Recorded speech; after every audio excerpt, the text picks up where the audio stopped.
नमस्कार दोस्तों, फिर से स्वागत है आपका मेरी इस चैनल पे।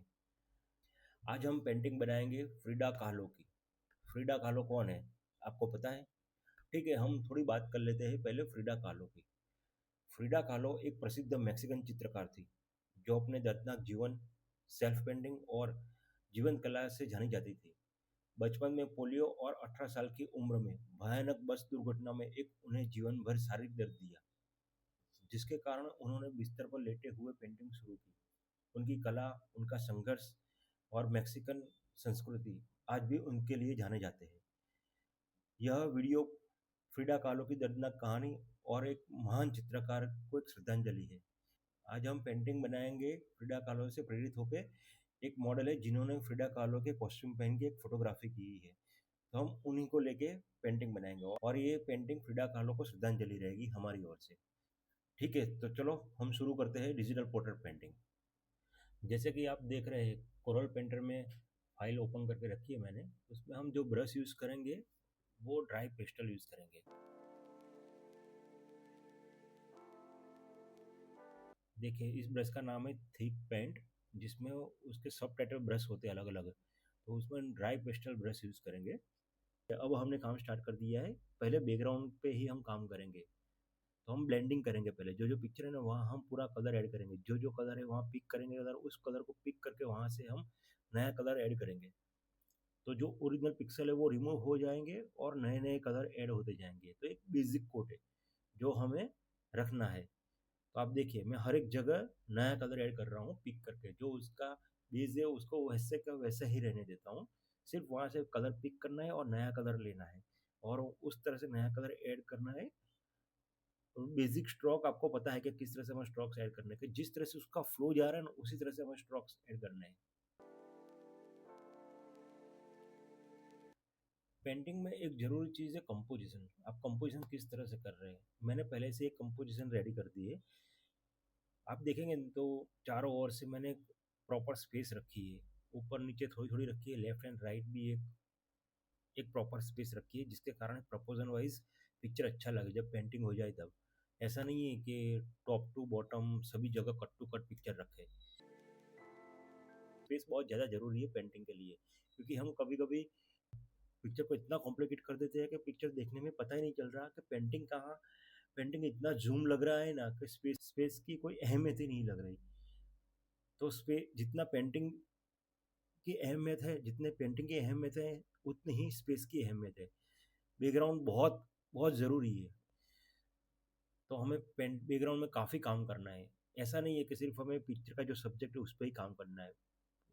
कैनवास की जो जो भी कोने कोने में जो भी चीज़ है ना वो सब इम्पोर्टेंट है। तो ऐसा नहीं है कि सिर्फ पोर्ट्रेट पेंटिंग ही करना है। बैकग्राउंड को इतनी ही अहमियत देनी है। उस तरह से हम काम करते जाएंगे तो पेंटिंग ऑटोमेटिक बाहर आएगा।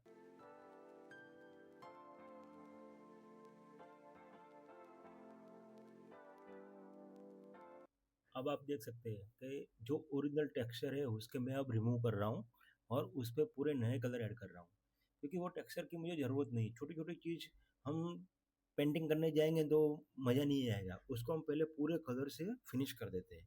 देखिए, मैं सब कलर से उसको फिनिश कर देता हूँ।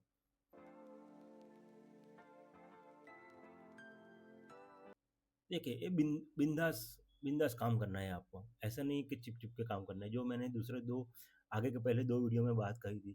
हमें सिर्फ ओनली वन ब्रश से काम करना है और बहुत डिटेल में काम नहीं करना।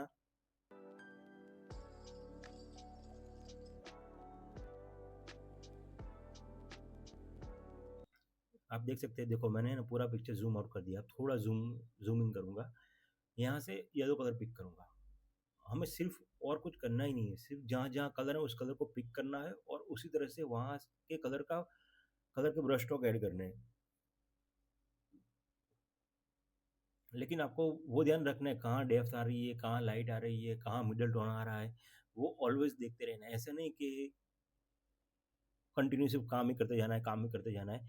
आपका माइंड चलना चाहिए कि कहाँ डेप्थ है, कहाँ लाइट है, कहाँ मिडल टोन है, क्योंकि बेसिक फंडा तो ध्यान में रखना ही पड़ेगा आपको। देखिए, मैं वहाँ डेप्थ के लिए थोड़ा मिडल टोन ले रहा हूँ और बिंदा स्ट्रोक डाल रहा हूँ। आप देख सकते हैं कहीं चिपक चिपक के काम नहीं कर रहा। बिंदा स्ट्रोक आप ऐड कर दिए, क्योंकि अभी हमें क्या करना है, एक बेस कोट ऐड करना है। सिर्फ हमें कलर ही ऐड करने हैं। जहाँ जहाँ मिडल लाइट टोन है उस तरह से हमें सिर्फ कलर ऐड करने हैं। आप देख सकते हैं, देखो मैं क्या कर रहा हूँ। अब हम ब्लू कलर करेंगे, तो ब्लू कलर में देखिए आप dark blue, light blue, person blue, सब अलग अलग कलर है। हमें कलर के साथ खेलना है कि कौन से कलर कहाँ रखने हैं। एक बार बेसिक आपको पता चल गया कि ब्रश वर्क कैसे कर रहा है।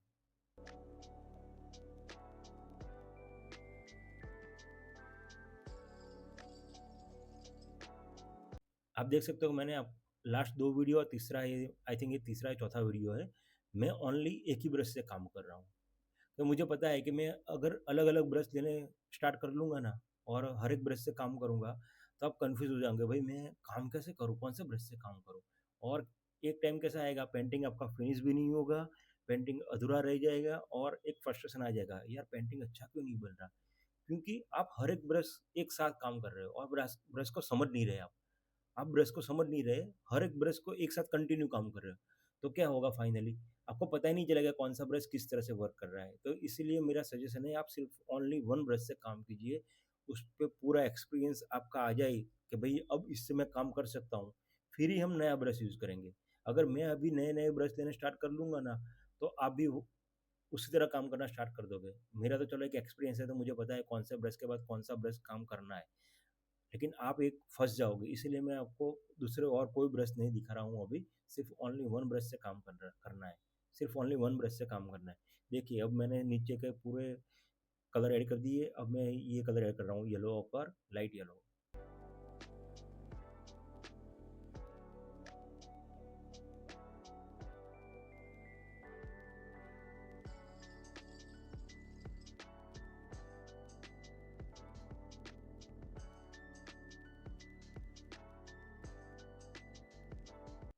आप देख रहे हो मैं क्या कर रहा हूँ, हर एक जगह कलर पिक कर रहा हूँ, उस तरह से कलर ऐड कर रहा हूँ और always zoom in, zoom out करते ही रहना है। जैसे हमें आपको पता होगा कि जब हम लाइव ड्राइंग करते हैं या पोर्ट्रेट स्केच करते हैं, तो जैसे वर्क थोड़ा रेडी होता है ना, तो हम दूर जाके देखते हैं। क्योंकि हमें पता चले कि दूर से पेंटिंग किस तरह दिख रहा है, कितना दिख रहा है, कितनी डिटेल ऐड करनी है, कहाँ हमें छोड़ना है, कहाँ ज़्यादा वर्क करना है, वो थोड़ा दूर आके देखते हैं तो ही हमें पता चलता है कि भाई कैसा वर्क हुआ। तो डिजिटल में हम दूर-दूर जाएँगे नहीं, तो हमें ज़ूम आउट, ज़ूम इन करते ही रहना है कि पेंटिंग किस तरह से कैसा लग रहा है। और अभी हम हर एक पेंटिंग 16 बाय 20 इंच में ही काम कर रहे हैं। नॉर्मल जो स्टार्टिंग साइज़ बोलते हैं, कोई 16 बाय 20 इंच में अच्छा काम होता है, उसी साइज़ में अभी काम कर रहे हैं। और उसके हिसाब से ही हम डिटेलिंग करेंगे भई 16 बाय 20 इंच में प्रिंट आउट होगी तो डिटेलिंग कितनी आएगी प्रिंट आउट में, उस तरह से हम काम करते हैं। कभी बड़ी साइज़ में काम करना हो 36 बाय 48 इंच तो हमें ज़्यादा वर्क करना पड़ेगा और डिटेल ज़्यादा करनी होगी। क्योंकि जब प्रिंट आउट आएगी तो 36 बाय 48 इंच की कैनवास प्रिंट होगी, तो वहाँ डिटेलिंग ज़्यादा दिखनी चाहिए। तो हमें वहाँ ज़्यादा ज़ूम करके डिटेलिंग में काम करना पड़ता है। तो ऑलवेज़ एक बात ये भी याद रखना है कि कौन से साइज़ में हम काम कर रहे हैं। उस हिसाब से ब्रश की साइज़ रखनी है। वो तो जैसे-जैसे आप काम करते जाओगे ना, वैसे-वैसे पता चल जाएगा कि कौन-सा ब्रश, कौन से साइज़ में, किस तरह से करना है। वो तो हर बार मैं कहता ही हूँ, रियाज़, आप कितना रियाज़ करते हो, हर रोज़ 4 घंटे, 5 घंटे काम करते हो, उस हिसाब से आपको आइडिया आ जाएगा।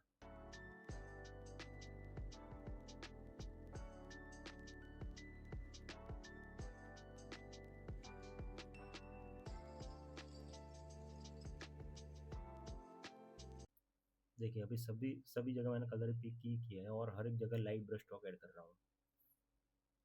डिजिटल पेंटिंग के काफ़ी सारे फ़ायदे हैं। जैसे कि हम रियल ऑयल पेंटिंग की तुलना में इसके थोड़े बड़े फ़ायदे हैं। जैसे कि अनडू, अगर कोई गलती हो जाए, तो आप कंट्रोल+G दबाकर आप उसे तुरंत ठीक कर सकते हैं।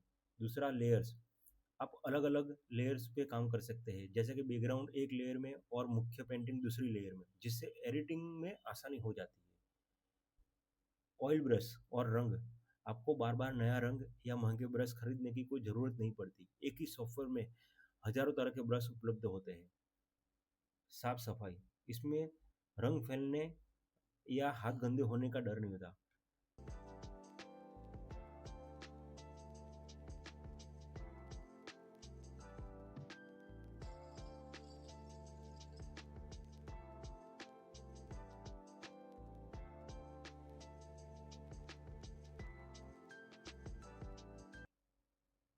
कलर कलर ब्रश की मैंने ऑपोसिटी रखी है 20 30 20 30 50, बस नॉर्मल 20 30 40 50, 20 से 50 तक ही मैं रखता हूँ शायद इसकी ऑपोसिटी। तो बहुत ज़्यादा नहीं रखते, ज़्यादा रखते हैं तो इसकी जो लेंथ है ना, मतलब जो कलर की पकड़ बहुत ज़्यादा हो जाती है, तो उसकी डिटेलिंग हमें दिखाई नहीं देगी।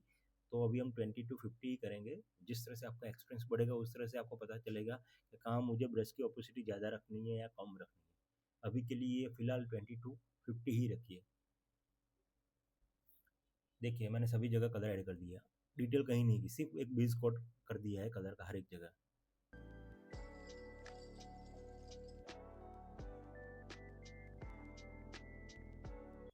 वैसे देखने जाऊँ तो डिजिटल पेंटिंग आप कर सकते हो, ईजी है, ऐसा कुछ है नहीं। सिर्फ कभी कभी क्या नए बिगनर जो सीखने जाते हैं पेंटिंग, डिजिटल पेंटिंग, तो उसके ब्रशेस और उसके पैरामीटर देख के घबरा जाते हैं। अरे यार ये इसके पैरामीटर तो बहुत काफ़ी डिटेलिंग में है, कितने सारे ब्रशेस है, कितने पैरामीटर सेट करने हैं, तो वहाँ डर जाते हैं। इसीलिए मैंने आप देखा लेफ्ट साइड सब ब्रश रखे हैं, लेकिन मैंने इसके कहीं पैरामीटर ब्रश के ऑन नहीं रखे, क्योंकि ब्रश के पैरामीटर ऑन रखूंगा तो आप भी थोड़ा डर जाओगे, यार ये क्या करूँ, कौन सा ब्रश लूँ, कौन सा पैरामीटर सेट करूँ। तो अभी वो कुछ हमें ध्यान नहीं रखना, वो थोड़े टाइम के बाद मैं बताऊंगा कि ब्रश के पैरामीटर, इसका वर्क स्पेस किस से हम वर्क स्पेस को सेव करते हैं और हर बार वो वर्क स्पेस हमें किस तरह से काम में आएगा, ब्रशेस के पैरामीटर ऑलवेज सेव रहेंगे, वो सब आपको धीरे धीरे मैं बताता रहूँगा।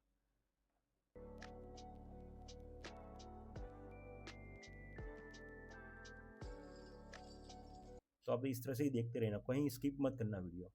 अभी देख रहे हो आप नेकलेस में पूरे जगह मैंने पूरा ब्लेंड ही कर दिया, सब कलर ऐड कर दिए। लेकिन आपको मेरी हर वीडियो में डिटेल में धीरे धीरे देखना देखना ही पड़ेगा, कहीं स्किप मत करना, क्योंकि बीच में मैं कहीं कुछ ऐसी बात कर जाऊंगा कोई ब्रश के बारे में जो आपने स्किप कर दी, तो आपको पता नहीं चलेगा कि ये ब्रश किस तरह से वर्क कर रहा है। तो मैं चालू वीडियो में ही ऑलवेज कहीं कहीं आपको टिप्स देता रहूंगा कहीं इस ब्रश के पैरामीटर किस तरह के होने चाहिए।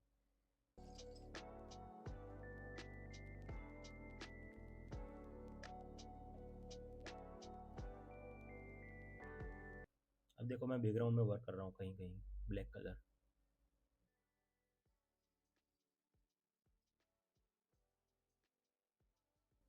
आप देख सकते हो, देखो मैंने लेयर ऑफ कर दिया है, जो नीचे हमारा ओरिजिनल लेयर था, हमने कहाँ कहाँ वर्क किया है। देखिए किस तरह से वर्क हो रहा है, सब कलर ही ऐड कर रहा हूँ। बिंदास काम करो, बिंदास, कहीं कहीं डरने की जरूरत नहीं है। होके क्या होगा, अगर गलत होगा तो हम अंडू कर देंगे, उसमें क्या है। लेकिन देखिए ब्रश बिंदास रखो, और आपको एक बेसिक ध्यान रखना लाइट सोर्स कहाँ से आ रहा है, ये बैकग्राउंड में वो इंपॉर्टेंट है, क्योंकि लाइट सोर्स जहाँ से आ रहा है ना उस तरह से ही हमें वर्क करना है।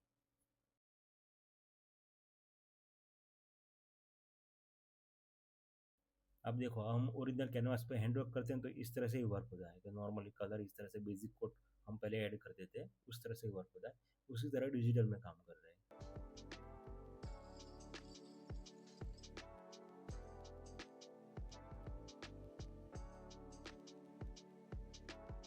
यहाँ लाइट कलर आएगा तो लाइट कलर पिक कर दिया थोड़ा, यहाँ स्किन टोन थोड़ा ऐड कर देंगे। डिजिटल पेंटिंग सीखने के लिए आपको फंडामेंटल ऑफ आर्ट्स पर ध्यान देना चाहिए। कुछ बुनियादी सिद्धांत होते हैं, जैसे कि एक नंबर है स्केचिंग। आपको स्केचिंग का थोड़ा नॉलेज होना चाहिए, रेगुलर स्केचिंग करना चाहिए जिससे आपका हाथ कंटिन्यू मूवमेंट में होता रहे। दूसरा है कलर थियरी, रंगों का सही चुनाव और उनका मेल समझना चाहिए। तीसरा है लाइट एंड शेडिंग, यह समझना है कि लाइट कहाँ से आ रही है और शेडो कहाँ बन बन रही है, जो मैं आपको बार बार हर एक बार बोल रहा हूँ। फोर्थ है सॉफ्टवेयर स्किल, सॉफ्टवेयर के टूल्स और शॉर्टकट को समझना चाहिए, जैसे कि एडोब फोटोशॉप है और कोरल पेंटर है, उसको थोड़ा समझना चाहिए। आप देख सकते हैं, देखो जहाँ जहाँ कलर छूट गया था जब मैं ब्लेंडिंग कर रहा था फर्स्ट कोट में, तो जहाँ जहाँ कलर रह गया था वो मैंने नीचे का लेयर ऑफ करके अभी नए कलर ऐड कर रहा हूँ।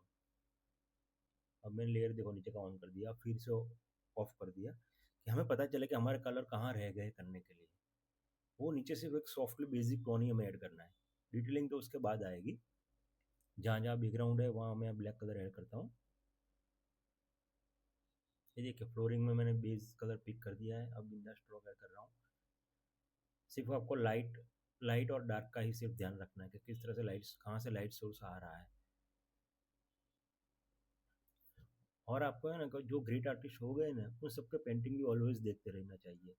तो वहाँ से हमें क्या इंस्पिरेशन मिलती है कि भाई इन लोगों के वर्क करने की स्टाइल कैसी है, ये लोग किस तरह से काम कर रहे हैं।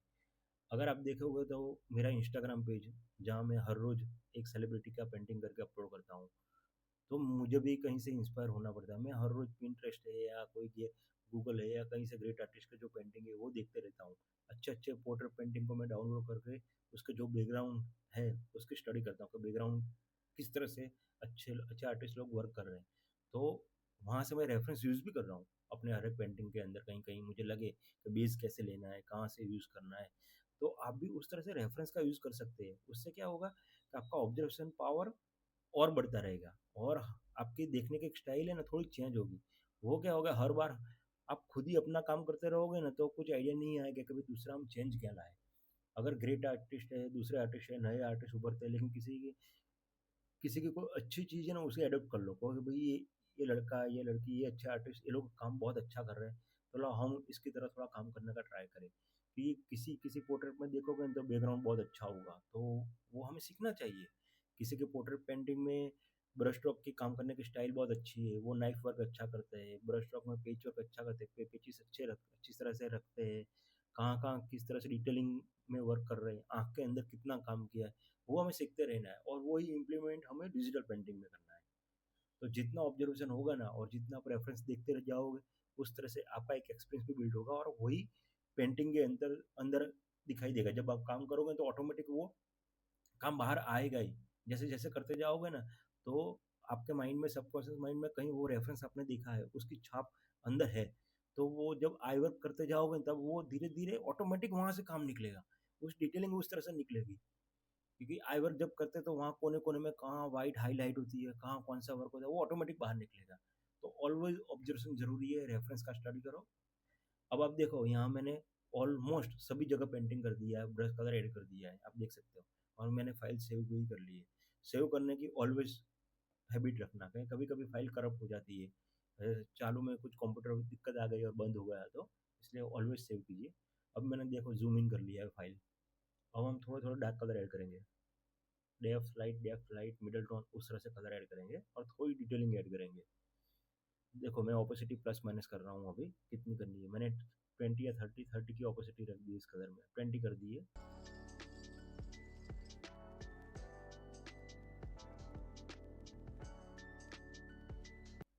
देखिए मैं अंडू भी कर रहा हूँ, कहीं मुझे लगा कि नहीं ये गलत हो रहा है तो फिर मैं अंडू कर लेता हूँ, क्योंकि अपने पास है ऑप्शन डिजिटल पेंटिंग में, तो डरने की कोई चीज़ है ही नहीं।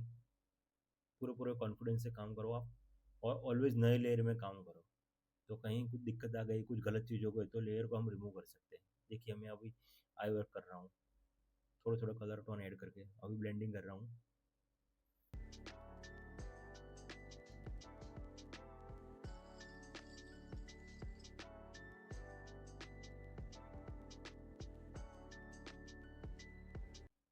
मैं कोई ब्रश चेंज नहीं करूँगा, आप देखते रहना। मैंने अभी वो राउंड वाला ब्रश किया, वो इरेजर था। कहीं कहीं मुझे ज़्यादा कलर लग गए तो मैंने रिमूव भी कर दिया। तो मैं कहीं अलग कोई ब्रश यूज़ नहीं करूँगा, सिर्फ ड्राई पेस्टल, और कहीं कहीं गलत ब्रश लग गया तो इरेजर यूज़ करूँगा। देखिए मैं थोड़ा काम कर रहा हूँ फिर ज़ूम आउट कर लेता हूँ, क्योंकि हमें पता चले कि वर्क किस तरह से हो रहा है। फिर से ज़ूम इन कर दिया। वो हैबिट आपको ऑटोमेटिक आ जाएगी। वो मैं कुछ भी बोलूँगा लेकिन जब आप काम करने बैठोगे ना, तो धीरे धीरे वो हैबिट आ ही जाएगी।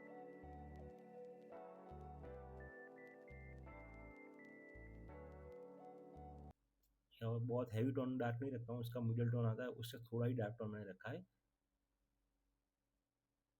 ये देखो गले के साइड में जो थोड़ा डार्क टोन करेंगे तो इससे अपना गला, जो गला वाला भाग है ना इस बॉडी का, वो बाहर आ जाएगा।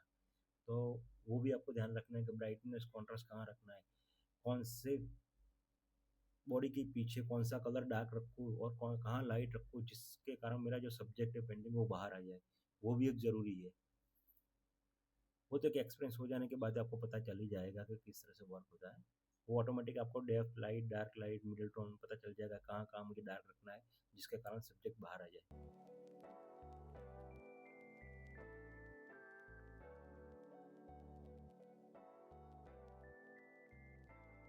देखो आई वर्क कर रहा हूँ मैं, ब्लैक कलर ले लिया मैंने, बहुत सिंपल तरीके से काम कर रहा हूँ। देखिए, जो पीपल्स की जो डार्क टोन होती है बॉर्डर, उसको मैंने थोड़ा बॉर्डर डार्क ऐड कर दी है। अब जो नॉर्मली जिसकी बहुत डार्क आई होती है, वहाँ थोड़ा ब्राउनिश कलर होता है, आप देखोगे तो डार्क ब्राउनिश कलर होगा। मैंने डार्क ब्राउन कलर ऐड कर दिया पीपल्स में, आई वर्क के अंदर देख सकते हैं आप।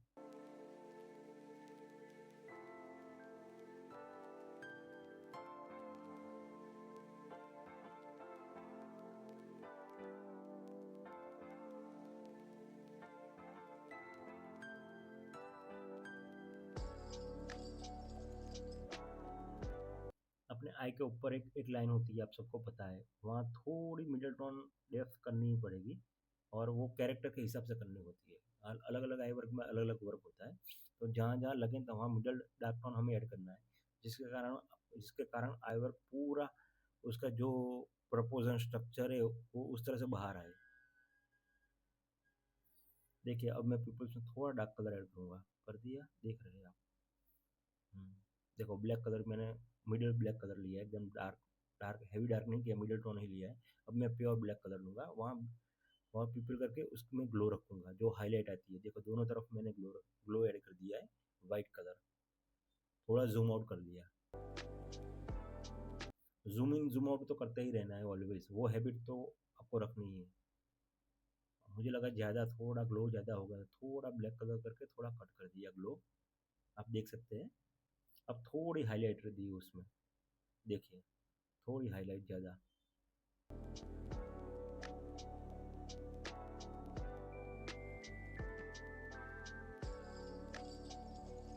पीपल्स भी थोड़ा डार्क कर दिया, जूम आउट कर लिया हमने।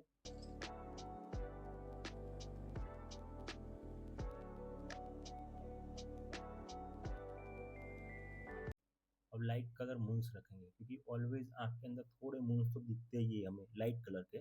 हम थोड़े एकदम लाइट ऑपोसिटी में लगे कि नहीं इसमें ऑलरेडी लाइट है, तो फिर मून्स रखने की ज़रूरत भी नहीं है, थोड़ा कलर हमें दिखे तो। अब देखो हम आईब्रो में वर्क करेंगे हल्के हाथ से धीरे धीरे।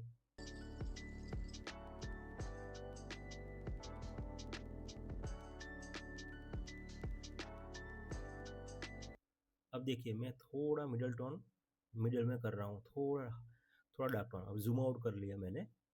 अब जो नोज़ पे थोड़े दाग धब्बे दिख रहे थे, वहाँ मैंने थोड़ा मिडल टोन ऐड कर दिया, जिसके कारण वो धब्बा निकल जाए, और हाईलाइट मैंने रख दी साइड में। और जूम आउट करके देख रहे हैं बार बार कभी कैसा लग रहा है। तो जूम इन जूम आउट तो हम करते हैं, जो मैंने आपको बार बार कहा। देखो आई और आईब्रो के बीच में थोड़ी हाईलाइट रखी, मैं फिर से नोज़ पे जा रहा हूँ।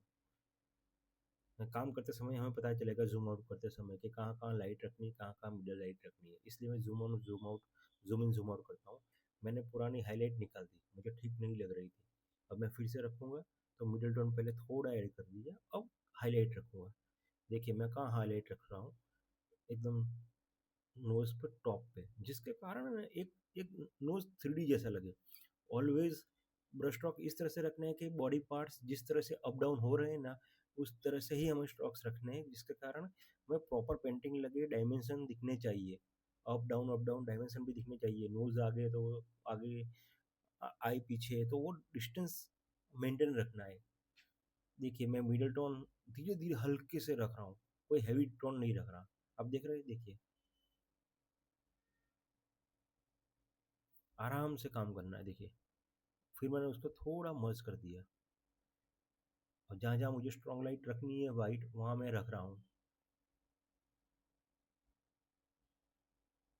क्योंकि अब मुझे थोड़ा कॉन्फिडेंस आ गया कि भाई इस तरह मैंने पहले हल्की लाइट रखी थी, अब ये प्रॉपर है, अब थोड़ी स्ट्रॉन्ग लाइट रखो। फिर मैं ऊपर दूसरी बार हाईलाइट रख रहा हूँ। यहाँ क्या होगा, नॉर्मल नॉर्मल ही थोड़ा पिंक टोन होगा, आप देखेंगे तो हर एक गर्ल में थोड़े गाल पे थोड़ा पिंक कलर रखेंगे तो उसकी ब्यूटी आती है। तो लाइट लाइट पिंक कलर रखना है, एकदम लाइट पिंक कलर। थोड़े से ब्रश स्ट्रोक ऐड करने, देखिए मैं क्या कर रहा हूँ, हल्का सा मैंने लाइट टोन रखा था, अब लिप्स में काम करते हैं। तो उसका ही कलर मैंने पिक करके थोड़ा डार्क टोन ऐड कर दिया, मिडल टोन। आप देख सकते हो मैंने उसकी बॉर्डर में थोड़े थोड़ा हल्के हल्के मिडल टोन ऐड किए, उसके पार्ट क्लियर किए लिप्स के। और नीचे के लिप्स थोड़े बाहर आए तो वहाँ मैं थोड़ी हाईलाइट रखूँगा। धीरे धीरे धीरे हाईलाइट रखी और उस पर थोड़ी स्ट्रॉन्ग लाइट रखी। अब जूम आउट करके हम देख रहे हैं भाई बराबर लाइट जा रही है। अब देख रहे हैं मैं जूम आउट जूम इन करता ही रहता हूँ। अब मैंने थोड़ी स्ट्रॉन्ग हाईलाइट रखी क्योंकि मुझे पता है लाइट सोर्स कहाँ से आ रहा है। राइट साइड कॉर्नर में से लाइट सोर्स आ रहा है तो उस तरह से ही हर एक जगह पे लाइट आएगी। देखिए मैं हर एक जगह उस तरह से ही लाइट रख रहा हूँ। थोड़ी मिडल और थोड़ी हाईलाइट उस तरह से रखेंगे तो उसके पार्ट हर एक क्लियर हो गए।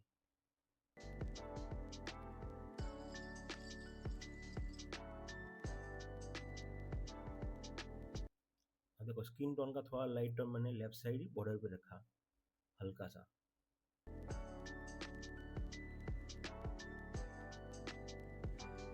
यहाँ गले में भी थोड़े हल्के से स्ट्रोक्स में रख रहा हूँ तो बैलेंस बना रहे अपने।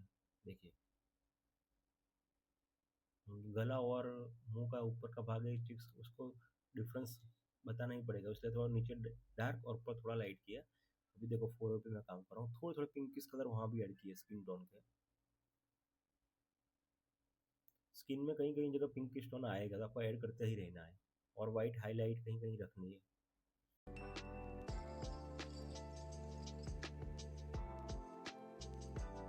अब देखिए थोड़े थोड़े में टोन है ना मिडल टोन फिर से हम ऐड कर रहे हैं। अब फोर हेड और आईज वर्क में जहाँ जहाँ लगेगा ना पूरे फेस में कहाँ कहाँ मिडल टोन ऐड करने हैं उस तरह से हम रखते जाएंगे। आपको राइट साइड कॉर्नर में ओरिजिनल इमेज देखते ही रहना है कि कहाँ कहाँ लाइट जा रही है ओरिजिनल पिक्चर के हिसाब से ही हम ये वर्क करेंगे। तो राइट साइड कॉर्नर में जो हमने ओरिजिनल बेस रखा है ये रेफरेंस के लिए तो उसे देख के ही हमें फॉलो करना है। देखिए मैंने क्या किया मिडल डार्क और थोड़ा हाईलाइट तीन टोन मिक्स किया लेफ्ट साइड। आप देख रहे हैं देखो राइट साइड मैंने किया फिर अंडू कर दिया अभी कोई ज़रूरत नहीं है उस स्ट्रोक्स की। हेयर में देखो मैं कहीं कहीं डेप्थ दे रहा हूँ। आप देख रहे हैं कहाँ कहाँ मुझे डार्क टोन ऐड करना है। हेयर में ऐसा ही है क्योंकि डिटेल नहीं करनी है सिर्फ उसका करली हेयर है तो वहाँ सिर्फ हमें बेस रखना है स्ट्रोक्स और थोड़े मिडिल टोन रखना है। देखिए किस तरह से मिडिल टोन रख रहा हूँ कि उनके हेयर है ना पूरे करली है तो उस तरह से हम जाएंगे मिडिल टोन रख के।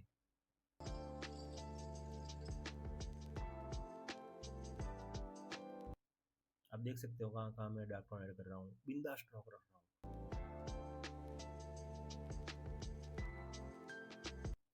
पूरा एक जगह मैंने डेप्थ कर दी पूरी ब्लैक टोन की।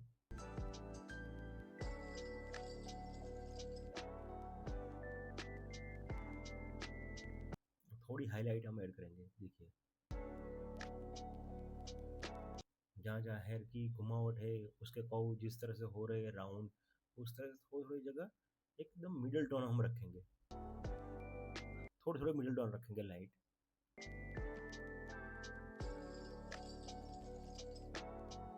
अब एक पूरा डेप्थ देखिए वहाँ स्ट्रोक्स ज़्यादा थे तो पूरा ब्लैक टोन मैंने कर दिया बॉर्डर पे पूरा कम्प्लीटली तो क्या फेस और कान थोड़े बाहर आ जाए। आप देख सकते हैं देखिए थोड़ी हाईलाइट अब फिर से मैंने टॉप पे एकदम स्ट्रॉन्ग हाईलाइट है ना उसकी ऑपोजिट 10% 20% रखी और हाईलाइट दे रहा हूँ मैं।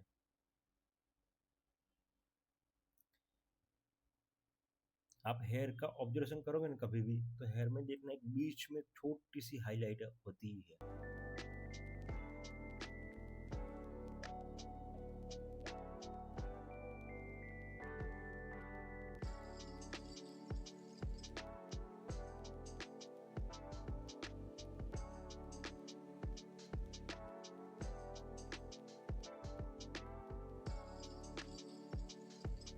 उनके जो फ्लावर है सिर पे उस पर देखिए मैं कलर पिंक रेड थोड़ा ऑरेंज थोड़ा वर्मिलियन रेड अलग अलग टोन ऐड कर रहा हूँ।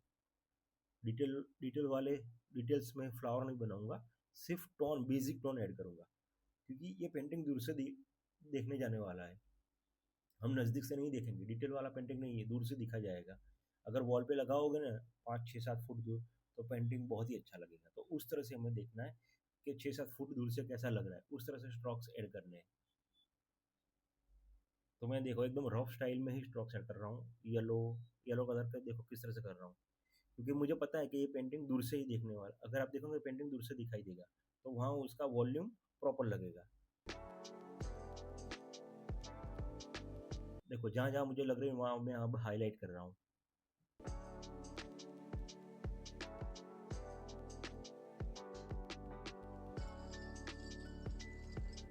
थोड़ा काम करो फिर ज़ूम आउट करो, थोड़ा काम करो ज़ूम आउट करो, उस तरह से देखते ही रहना है हमें। देखिए अब ऑरेंज कलर मैंने लिया है। आप कभी भी देखोगे रेड कलर में काम करोगे ना, तो रेड के अंदर थोड़ी डेप्थ के लिए डार्क करेंगे, लेकिन जहाँ हाइलाइट करनी है ना, उसके नज़दीक आप ऑरेंज कलर यूज़ करो, जिसके कारण बहुत ही अच्छा लगे। कोई भी पेंटिंग में अगर क्लोजिंग भी कर रहे हो रेड कलर के, तो जहाँ लाइट आ रही है ना, वहाँ थोड़े ऑरेंज कलर ऐड कर दो, जिसके कारण बहुत ही अच्छा लगेगा। क्योंकि रेड कलर लाइट में उसका ऑरेंज टोन उसमें दिखता ही है। आप देखोगे ध्यान से तो रेड कलर के अंदर ऑरेंज दिखेगा, जब उस पे लाइट आएगी। अब देखो मैं नेकलेस पे काम कर रहा हूँ, सिर्फ हमें बेसिक टोन ही ऐड करने हैं।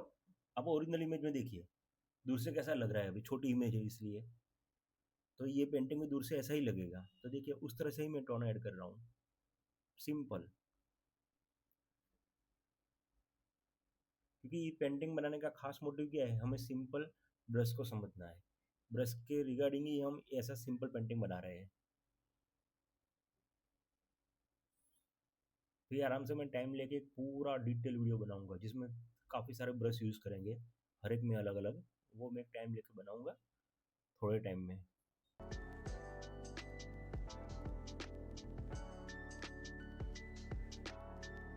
आप देख रहे हैं जैसे ही मुझे लगेगा कि इतना काम अच्छा हुआ, मैं लेयर मर्ज कर देता हूँ और नया नया लेयर में काम कर रहा हूँ।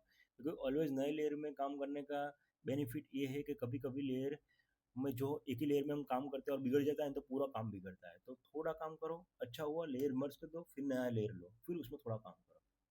देखो मैं यहाँ हाईलाइट कर रहा हूँ थोड़ी थोड़ी, आप देख सकते हैं।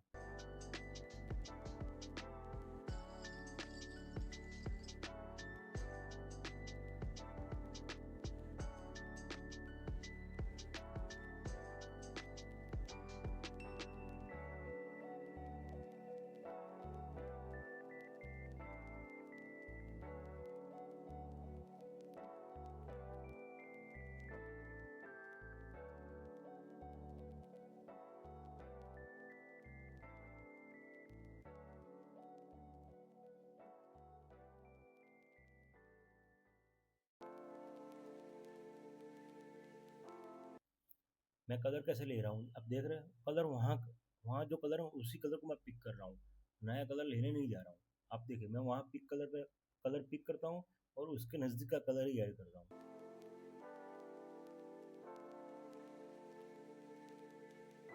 इतना जूम करके काम कर रहे तो आपको भी लगेगा कितना रफ काम हो रहा है, लेकिन जूम आउट होगा ना तो आपको देखने में बहुत मज़ा आएगा। इसकी प्रिंट आउट होती है ना तो बहुत अच्छी है, अच्छी रहती है देखने में। एक बार ऐसा होगा ना तो इसकी प्रिंट आउट निकालूंगा इसी पेंटिंग की, और आपके साथ ये वीडियो शेयर करूंगा कि प्रिंट आउट कैसी लग रही है। अगर आप सबको लग रहा है कि आपको इसकी प्रिंट देखनी है तो मुझे कमेंट करना, मैं प्रिंट निकाल के आपको फिर से इसी वीडियो में लिंक शेयर करूंगा, या नया वीडियो ही बनाऊंगा पूरा प्रिंटिंग का। प्रिंटिंग डिपार्टमेंट में जाऊंगा और पूरा नया वीडियो ही रेडी करूंगा कि प्रिंट कैसे निकलती है, आफ्टर प्रिंट आपको कैसा दिखता है, ग्लोसी करनी चाहिए प्रिंट या मैट करनी चाहिए, उस पर भी हम बात करेंगे।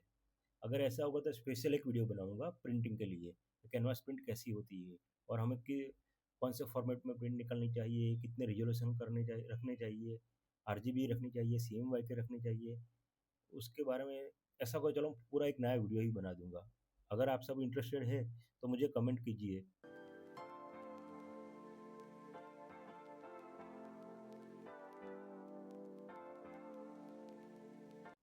आप देख रहे हैं मैं कि किस तरह से टोन रख रहा हूँ, हल्के हल्के हल्के, देखो दूर से कैसा लग रहा है। ओरिजिनल को देखते रहिए, राइट साइड कॉर्नर में अपनी जो ओरिजिनल इमेज है ना, उसको ऑलवेज आप देखते रहिए तो किस तरह उस पर कितनी लाइट है, कितनी ब्राइटनेस है, कितना मिडल टोन है, उसको देखते रहिए, उसी हिसाब से हमें वर्क करना है। छोटी सी हाईलाइट लेकिन बहुत वर्क करता है।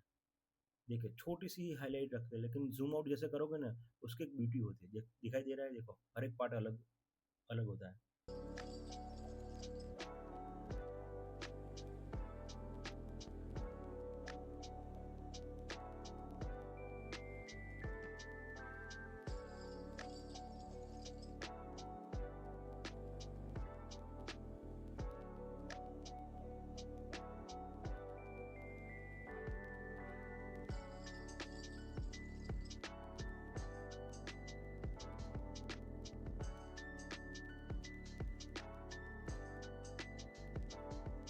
आप देख रहे हो मैंने मिडल टोन लिया है थोड़ा, बहुत हैवी टोन नहीं लिया।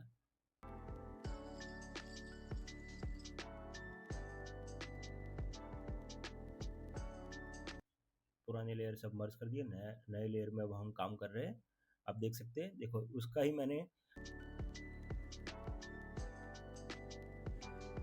ड्रेपरी में बहुत दिक्कत नहीं है, आप समझ लेना, बहुत अंदर घुस मत जाना, वरना ड्रेपरी में अंदर ही अंदर कहीं फंस जाओगे। सिर्फ डार्क टोन कहाँ रखना है और मिडिल टोन कहाँ रखना है, बस वही देखना है, और कुछ नहीं है ड्रेपरी में। वो तो जो हम रियलिस्टिक ड्रेपरी बनाते हैं ना, उसमें टाइम ज़्यादा जाता है और वहाँ डिटेल बहुत देखनी पड़ती है कि कहाँ वहाँ मिडिल टोन होता है और छोटी छोटी जगह पे भी बहुत ही स्ट्रॉन्ग हाईलाइट होती है ड्रेपरी में। लेकिन इस तरह के पेंटिंग में ब्रश स्ट्रोक वाले, बड़े ब्रश स्ट्रोक वाले पेंटिंग में ऐसे बहुत दिक्कत नहीं होती। सिर्फ हमें टोन कहाँ रखना है ना, वो बेसिक होना चाहिए।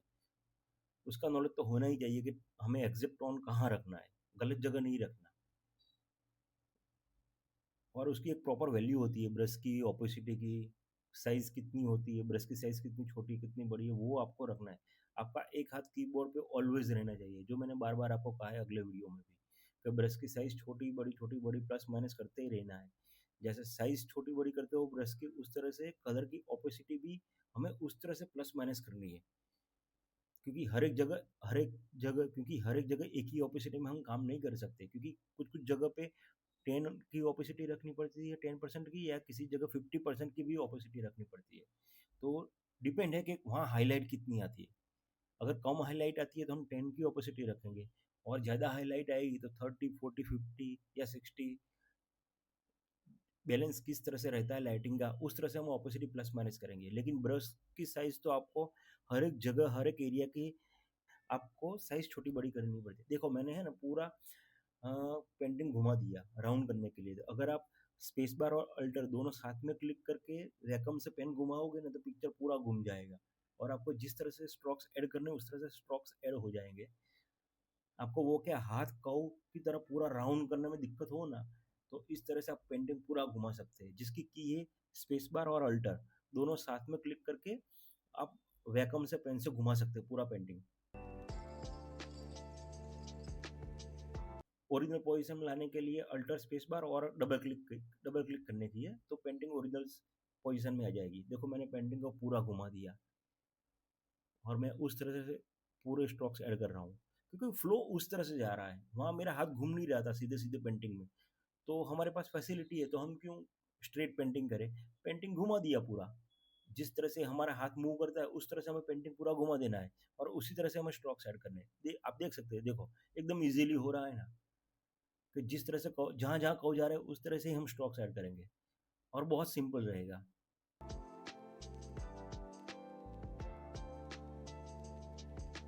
और काम करने में भी एक एक फैसिलिटी रहती है कि भाई चलो भाई, स्ट्रेट हमें काम नहीं करना, थोड़ा घुमाओ, थोड़ा खाओ, जिस तरह से घुमाना उस तरह से पेंटिंग को घुमाओ, उस तरह से हम पेंटिंग के स्ट्रोक्स ऐड करेंगे। देखो मैं कहाँ कहाँ हाईलाइट रख रहा हूँ, फिर मुझे लगा वो वहाँ बहुत स्ट्रॉन्ग है, मैंने रिमूव कर दी, फिर से ऐड कर दी, फिर से रिमूव कर दी। तो एक ही है, एक बेनिफिट ही है डिजिटल पेंटिंग में, कि जहाँ गलत लगा वहाँ तुरंत निकाल सकते हैं। अब देखो मैंने पेंटिंग पूरा सीधा कर दिया, अब हम थोड़ी थोड़ी डेप्थ रखेंगे।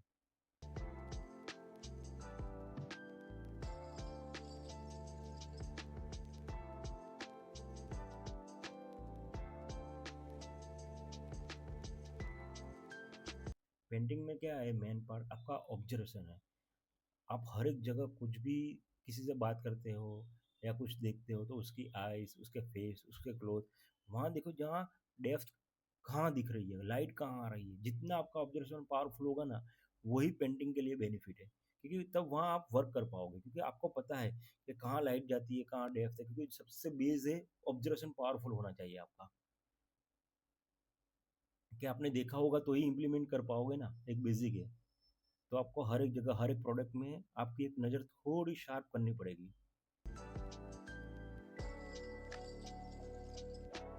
तो आप छोटी सी छोटी जगह को भी कहाँ हाईलाइट, मिडल टोन रख के बाहर निकाल सकते हो, वो आपको पता होगा, क्योंकि आपका ऑब्जर्वेशन उस तरह से सेट हो गया है।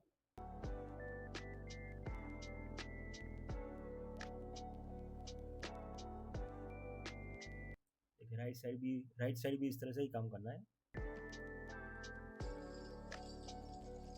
पीछे के बैकग्राउंड के जो कलर है वो उसमें मैंने थोड़ा डार्क टोन ऐड कर दिया, तो अपना जो सब्जेक्ट है, जो फिगर है, वो बाहर आ जाए।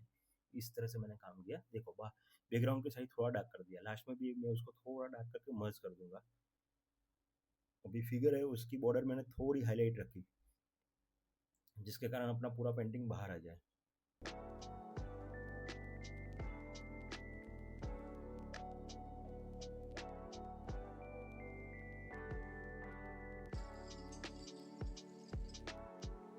आप देखिए, मैं है ना राइट साइड कॉर्नर पे ओरिजिनल इमेज को देखते ही रहता हूँ। वहाँ किस तरह से हमें कलर्स दिख रहे हैं, किस तरह का ओरिजिनल पिक्चर में वर्क है, उस तरह से ही हमें यहाँ काम करना है। अगर आपको दिक्कत हो ना, तो जो भी पेंटिंग बनाओ ना, तो शुरुआत में तो ओरिजिनल पिक्चर है ना, उसकी प्रिंट निकाल दो बड़ी साइज़ में, और जहाँ अपना कंप्यूटर है उसके बाजू में लगा दो।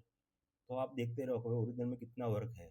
तो उसी साइज़ में, बड़ी साइज़ में, 12x15 की साइज़ में या 8x10 की साइज़ में प्रिंट निकाल के कंप्यूटर के बाजू में ही रखो। तो आप देखते रहोगे तो पता चलेगा कि किस तरह से वर्क करना है। तो ओरिजिनल में ऑलवेज़ देखते रहना है ओरिजिनल में, कि भाई किस तरह से कहाँ कौन-सा कलर जा रहा है। तो उस तरह से हाँ, आप पेंटिंग में इम्प्लीमेंट कर पाओगे। देखिए, मैंने पहले सब बेसिक टोन रख दिए थे, अब उस पे सब नए कलर ऐड कर रहा हूँ।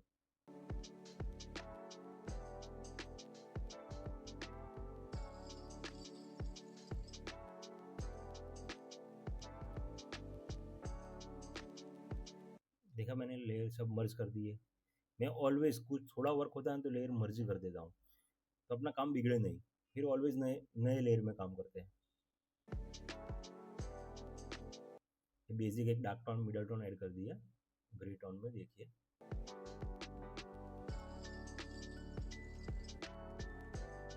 ब्लू कलर में बहुत टोन होते हैं, sky blue colour, blue, person blue, एकदम हेवी डार्क टोन हम यूज़ कर सकते हैं। आप काफ़ी सारे कलर देख सकते हैं इसके अंदर, लेकिन कौन सा कलर किस तरह से बाहर निकलना है ना, वो आप पे डिपेंड है कि किस तरह से आप काम करोगे।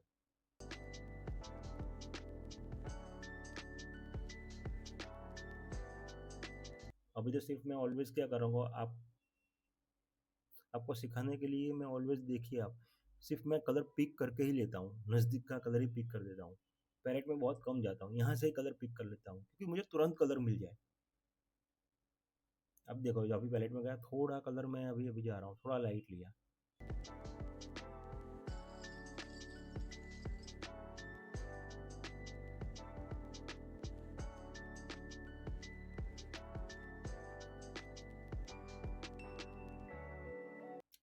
ये ब्रश की स्पीड है ना, मैंने कुछ बढ़ाई नहीं है, मेरी नॉर्मल स्पीड है, लेकिन क्या काफ़ी टाइम से पेंटिंग कर रहा हूँ ना, तो थोड़ी स्पीड ज़्यादा हो गई है, तो मैं उसको स्लो नहीं कर सकता। तो ये मेरी नॉर्मल स्पीड ही है। अगर आपको ऐसा लगे कि ब्रश कितना फास्ट घूम रहा है, लेकिन ये मेरी थोड़ी स्पीड है ना वर्क करने की, इसीलिए।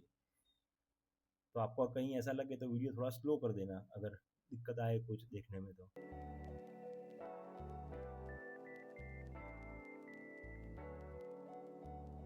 अब थोड़ी हाईलाइट रखेंगे, देखिए।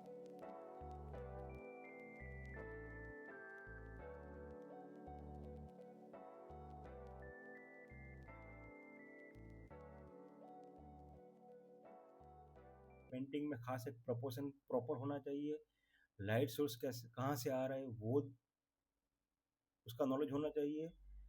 और बेसिक बैकग्राउंड की स्पेस, अपने सब्जेक्ट के हिसाब से बैकग्राउंड में किस तरह की स्पेस है, वो खास खास उसका नॉलेज होना चाहिए। अगर ना हो तो हमें उसको क्रिएट करना पड़ेगा, उस पर थोड़ा स्टडी करना हो, आपको थोड़ा स्टडी करना होगा, क्योंकि जितना बैकग्राउंड अच्छा होगा ना, उतना ही अपना सब्जेक्ट बाहर आएगा, पेंटिंग अच्छी तरह से बाहर आएगा। पेंटिंग को कट टू कट चारों ओर से मत बनाओ, चारों ओर थोड़ी थोड़ी स्पेस तो होनी ही चाहिए। लोग क्या करते हैं, सिर के ऊपर कट टू कट पेंटिंग बनाते हैं, नहीं, सिर के ऊपर भी आपका जो पेंटिंग है उसमें 2 या 3 इंच की स्पेस तो होनी चाहिए, आपके वर्क एरिया के हिसाब से थोड़ा फेस स्पेस होना चाहिए। अभी आप देख रहे हो, जितना फेस की साइज होती है 7 to 8 इंच, उतना ही मैंने बैकग्राउंड और सिर के बीच में स्पेस रखी है, तो उतना स्पेस तो होनी ही चाहिए।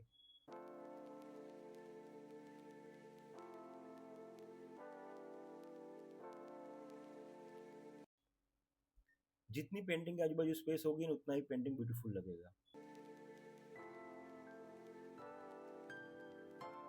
आप देख रहे हो, देखो मैं मिडल डार्क टोन रख रहा हूँ, और जूम आउट जूम इन भी कर रहा हूँ।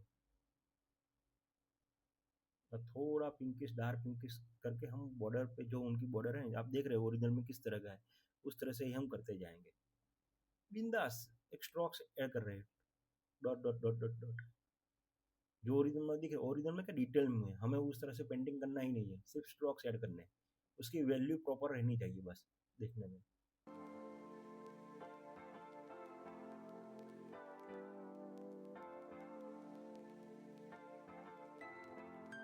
देखिए मैंने एक ही टोन में पूरा फिनिश किया। अब क्या करूँगा, थोड़ा डार्क मिडल टोन रखूँगा साथ में, क्योंकि लेफ्ट साइड डार्क लाइट नहीं आ रही है, तो मुझे वहाँ थोड़ी डेप्थ करनी ही होगी। अब मैं थोड़ी हाईलाइट कर दूंगा क्योंकि मिडल में आ गई, जहाँ ऊपर से लाइट आ रही है राइट साइड कॉर्नर से, तो आप देख सकते हैं। देखो मैंने कहीं कहीं स्ट्रॉन्ग हाईलाइट रखी है येलो पे, और बिंदास छोड़ देता हूँ।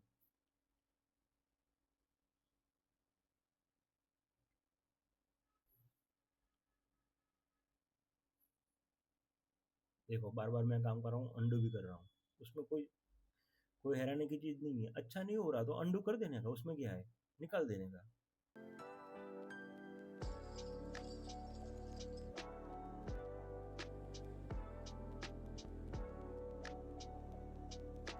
मिडिल टर्म के स्ट्रोक्स लगा दिए, आप देख सकते हैं। देखो जूम आउट कर दिया है। ऑलवेज कभी अ, जब भी आप देखो ना, तो पहले जहाँ भी डार्क टोन ऐड करना है तो पहले एक मिडल टोन ऐड कर दीजिए, जिसके कारण हमें पता चला कि कितना हैवी करना है। सीधा डार्क करेंगे तो उसमें से लाइट करने में थोड़ी दिक्कत होती है। तो आप देखिए मैं डार्क टोन करता हूँ, लेकिन प्योर डार्क ब्लैक नहीं कर रहा हूँ, उसके नज़दीक से नज़दीक वाला डार्क टोन यूज़ कर रहा हूँ, प्योर डार्क नहीं, प्योर ब्लैक नहीं यूज़ कर रहा हूँ। आप देख सकते हैं। देखिए अब अब जो जहाँ डार्क करना है हैवी डार्क, वहाँ तो बिंदास ब्लैक कर दीजिए, क्योंकि वहाँ हमें लाइट करना ही नहीं है। तो आप देख सकते हैं। देखो किस तरह से मैं कर रहा हूँ। ओरिजिनल में आप देख रहे हो वही पार्ट ब्लैक पार्ट है, तो मैंने उसी तरह से ब्लैक पार्ट यूज़ किया है। आप देख सकते हैं। देखिए ओरिजिनल में किस तरह से हो रहा है। और उसके नज़दीक हम थोड़ा डार्क टोन यूज़ करेंगे।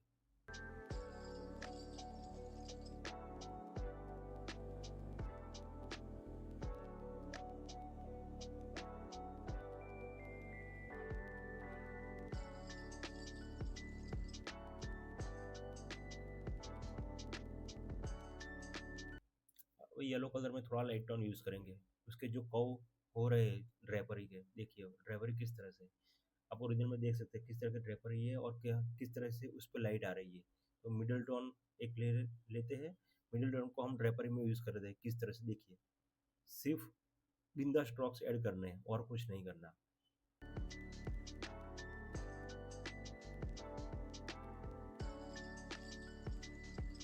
अब थोड़ा मिडल टोन यूज़ करेंगे। तो ड्रेपरी क्या होती है, जब ड्रेपरी कव होती है तो अप डाउन होती है, तो हमें उस तरह से टोन यूज़ करने हैं।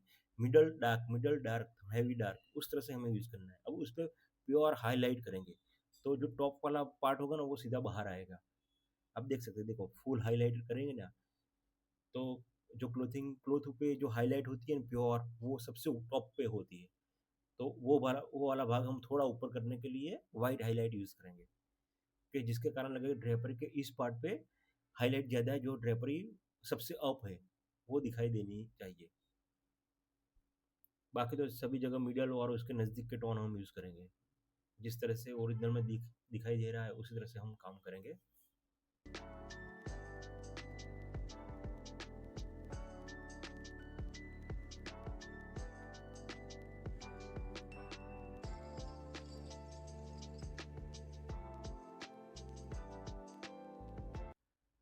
रेफरेंस ड्रेपरी में रेफरेंस का उपयोग करना चाहिए। हमेशा किसी असली कपड़े या फोटो को देखकर अभ्यास करें।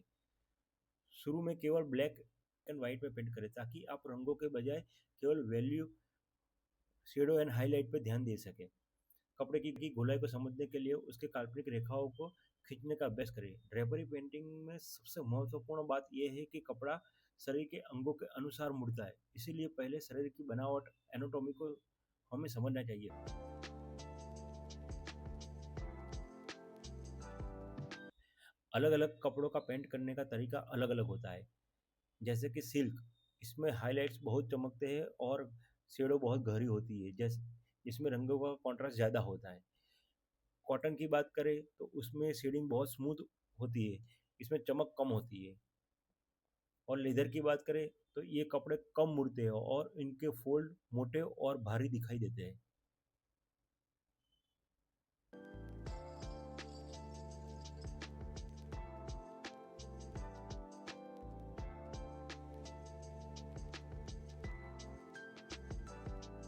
डिजिटल पेंटिंग में थोड़ी वैक्यूम की भी बात कर लेता हूँ कि वैक्यूम में किस तरह के प्रेशर पॉइंट होते हैं और किस तरह से वर्क होता है, उसमें भी कुछ कुछ चीज़ें ज़रूरी है। जैसे कि प्रेशर सेंसिटिविटी, डिजिटल पेन जैसे कि वैक्यूम टैबलेट है, उस पे हम काम कर रहे हैं, तो पेन पे कितना दबाव डालते हैं ब्रश, उतना ही मोटा और गहरा चलता है। तो यह चेहरे की शेडिंग के लिए बहुत ज़रूरी है। तो आप किस तरह से प्रेशर बनाते हैं, वो ख़ास ज़रूरी है। ज़्यादा प्रेशर करेंगे तो तो कलर ज़्यादा फैलेगा, तो उस पे आपको प्रेशर पॉइंट पे कमांड लाना ज़रूरी है। एंड हर एजिस में कहाँ डिफरेंट होता है वो मैं आपको बताता हूँ। कहाँ रंगों को आपस में मिलाना है और कहाँ शार्प लाइन रखनी है, यह सीखना पोर्ट्रेट में गहराई लाता है। डिजिटल पोर्ट्रेट में सबसे अच्छी बात यह है कि आप चेहरे के लिए अलग-अलग हिस्सों में जैसे कि आँख या बाल के लिए अलग-अलग लेयर्स का इस्तेमाल कर सकते हैं, जिससे सुधार करना बहुत आसान हो जाता है।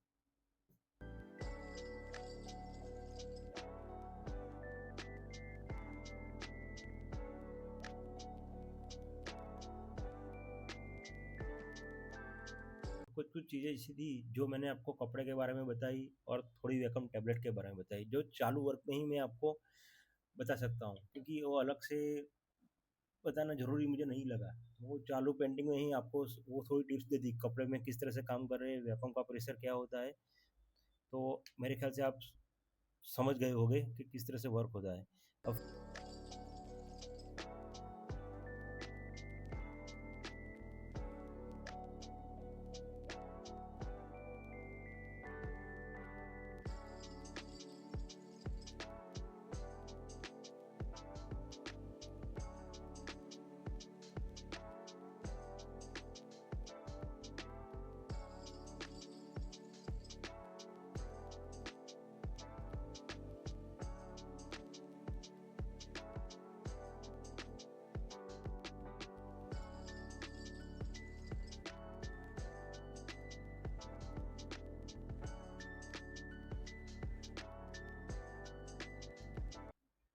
अब देखिए, जो कपड़े की बॉर्डर लाइन है पिंक कलर की, उसे हम किस तरह से मूव करते हैं। जैसे मैंने पहले दिखाया उसी तरह से। पहले पिंक कलर है जहाँ यहाँ लाइट नहीं आ रही है, तो हम थोड़ा डार्क शेडो में ही वर्क करेंगे। सॉफ्टली सभी जगह स्ट्रोक्स दे रहे हैं, देखिए किस तरह से जा रहा है स्ट्रोक, देखिए धीरे धीरे धीरे धीरे। अब हाईलाइट आएगी क्योंकि थोड़ी लाइट आ रही है, तो मैं थोड़ा कलर पैलेट में से लाइट कलर लूंगा। आप देख सकते हैं, देखिए लाइट कलर के मैं टोन दे रहा हूँ, लेकिन जैसे जैसे कपड़ा मूव हो रहा है, उसके फोल्ड हो रहे हैं, उसी तरह से मैं उसको टोन देने की ट्राई कर रहा हूँ। कहीं मुड़ा हुआ है तो कहीं ऑफ है, जहाँ लाइट है वहाँ लाइट टोन, जहाँ मुड़ा हुआ है अंदर की साइड डार्क है, कहीं छिप गया है कलर्स, तो वहाँ नहीं करेंगे हम। तो उस तरह से करते जाएंगे।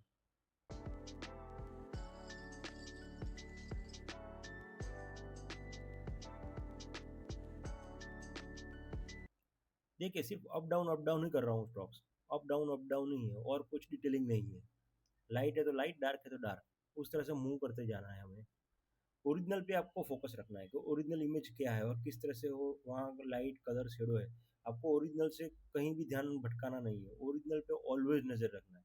देखिए मैं अब लाइट टोन रख रहा हूँ, जहाँ जहाँ जिस कपड़े की फोल्ड पे ज़्यादा लाइट आ रही है ना, वहाँ मैं लाइट टोन, और जहाँ डेप्थ आ रही है वहाँ डार्क टोन दे रहा हूँ। बहुत सिंपल है, सिर्फ आपको देखना है कि कहाँ मुझे डार्क टोन रखना है, कहाँ लाइट और कहाँ मिडल, बस यही है फंडा, और कुछ नहीं है।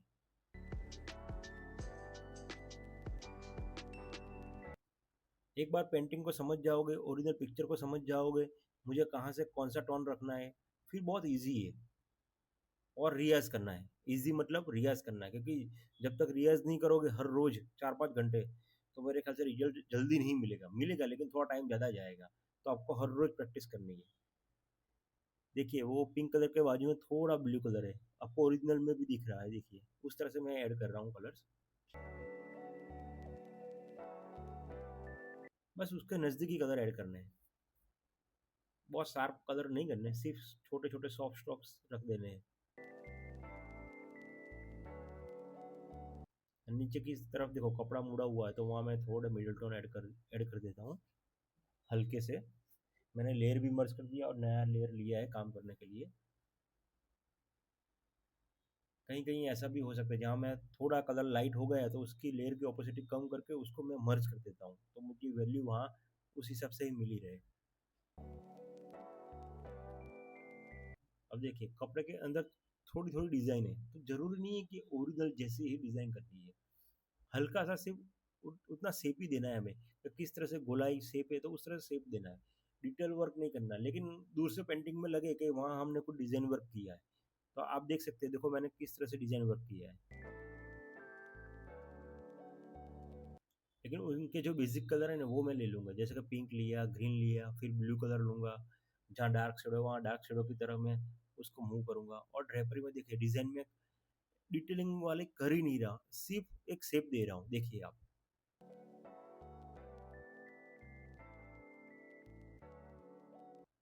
आप स्केचिंग बहुत ज़रूरी चीज़ है। अगर आपने रेगुलर स्केचिंग की हो ना ड्राइंग, तो डिजिटल पेंटिंग में आपको काम करने में बहुत ईज़ी है, क्योंकि आपको पता है कि पेंसिल मूव कैसी होती है, उस तरह से ब्रश कैसे मूव हो रहा है, वो आपको तुरंत आइडिया आ जाएगा। मतलब सोचना भी नहीं पड़ेगा, आपका हाथ उस तरह से ही मूव होगा। तो जिन-जिन लोगों ने स्केचिंग न की हो या बहुत कम की हो, तो मैं उनको सजेस्ट करूँगा कि आप हर रोज़ 10-15 मिनट, बस 10-15 मिनट, 20 मिनट स्केचिंग कीजिए पेपर पे, तो जिससे आपका हाथ जल्दी से मूव होगा। तो जितना डिजिटल पेंटिंग ज़रूरी है, लेकिन बेसिक तो हैंडवर्क होना ही चाहिए, तो ही आप डिजिटल में थोड़ा अच्छी तरह से कर पाओगे। मैं ऐसा नहीं बोल रहा हूँ कि हैंडवर्क आता हो उसको ही डिजिटल आए, लेकिन थोड़ा हैंडवर्क का नॉलेज हो ना तो डिजिटल बहुत ईज़ी रहेगा। क्योंकि बेसिक फंडा आपको मालूम होगा, हैंडवर्क किया होगा ना, तो देखिए आप ईज़िली इस तरह से काम कर सकते हैं। क्योंकि आपको पता होगा कहाँ लाइट का रखना है, कहाँ डार्क टोन रखना है, कि कहाँ कितनी वैल्यू देनी है, कहाँ कितना बैलेंस रखना है, वो ऑटोमेटिक आपका माइंड में वो सब चलता ही रहता है और वो निकलता ही रहता है स्क्रीन पे। देखिए आप देख सकते हो, ईज़िली दिखेगा। अब ये पेंटिंग थोड़ा दूर जाएगा ना तो आपको पता चलेगा कि सबकी वैल्यू प्रॉपर है, थोड़ी प्लस माइनस होगी देखिए। लेकिन एक बेसिक रहेगा भाई, जहाँ-जहाँ स्ट्रक्चर है उस स्ट्रक्चर वाइज़ हमने काम किया है।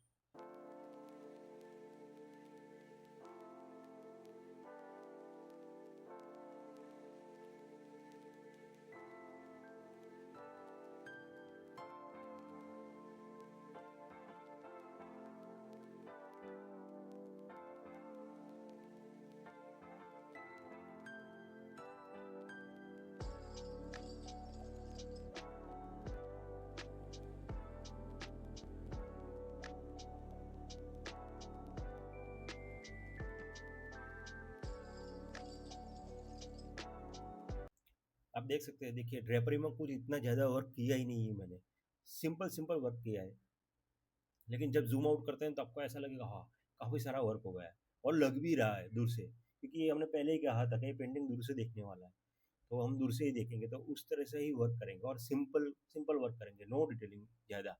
अब देखिए लग रहा है कि हमने जो ओरिजिनल है उस तरह से ही हमने वर्क किया है।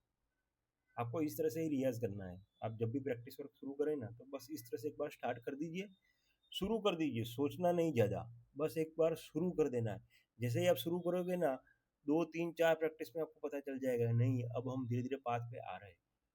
तो बिना सोचे एक बार कोई भी पिक्चर लीजिए और वर्क स्टार्ट कर दीजिए।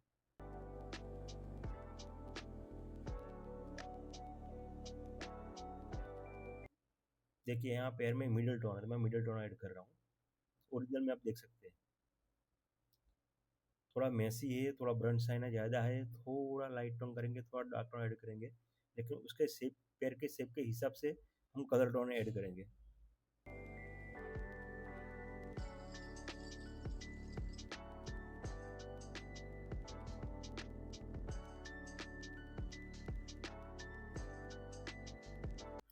अब देखिए हम किस तरह से स्किन टोन में अलग-अलग टोन ऐड कर रहे हैं। हल्के-हल्के से टोन ऐड करने हैं, क्योंकि वहाँ बहुत लाइट नहीं है। मिडल लाइट ही है, उस तरह से हमें काम करना है। पैर की उँगलियों में थोड़े-थोड़े डार्क टोन सिर्फ़ हम बॉर्डर लाइन में ऐड करेंगे, तो ऑटोमेटिक उँगलियाँ अलग दिखेगी। देखिए आप, धीरे से मैंने वो उँगलियों का शेप दे रहा हूँ। बहुत light light light colour add करना है, बहुत स्ट्रॉन्ग और बहुत प्रेशर देना नहीं है वैक्यूम पे। सिंपली एकदम सिंपली हल्के हाथ से काम करना है। देखिए सिर्फ मैं नॉर्मल टोन ही ऐड कर रहा हूँ। मैं क्या कर रहा हूँ, ओरिजिनल में देख रहा हूँ वो भी वहाँ कितना लाइट और कितना डेप्थ है, उस तरह से ही काम करना है। ज़्यादा डिटेल करनी नहीं है, जहाँ जितना टोन है उतना टोन ही सिर्फ ऐड करना है। हमें सिर्फ शेप देना है, बहुत डिटेल में नहीं जाना, सिर्फ शेप। अब देखिए जहाँ लाइट टोन है मैं थोड़ी थोड़ी हाईलाइट दे रहा हूँ।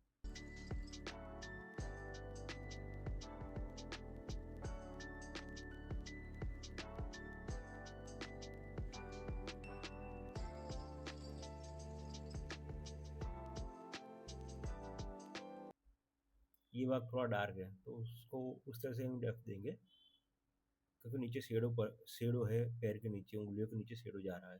आप देख सकते हैं, देखिए।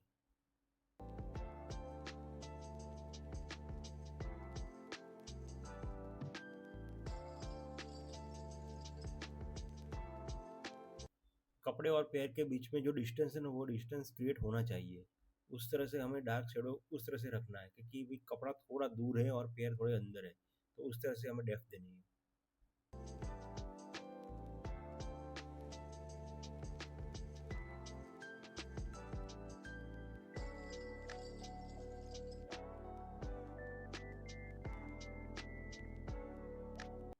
थोड़ी थोड़ी हाईलाइट देखिए मैं दे रहा हूँ, हमें ओरिजिनल में दिख रही है किस तरह से लाइट आ रही है। देखिए आप ओरिजिनल में, ओरिजिनल के हिसाब से ही हमें काम करना है धीरे धीरे। देखो कपड़े का मोड़ कैसा मुड़ा था, वहाँ मैंने किस तरह से हाईलाइट दी येलो टोन की।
आपने देखा मैंने ब्रश की साइज थोड़ी बड़ी की, क्योंकि वहाँ छोटा काम है ही नहीं, तो ब्रश की साइज बड़ी करनी ही होगी।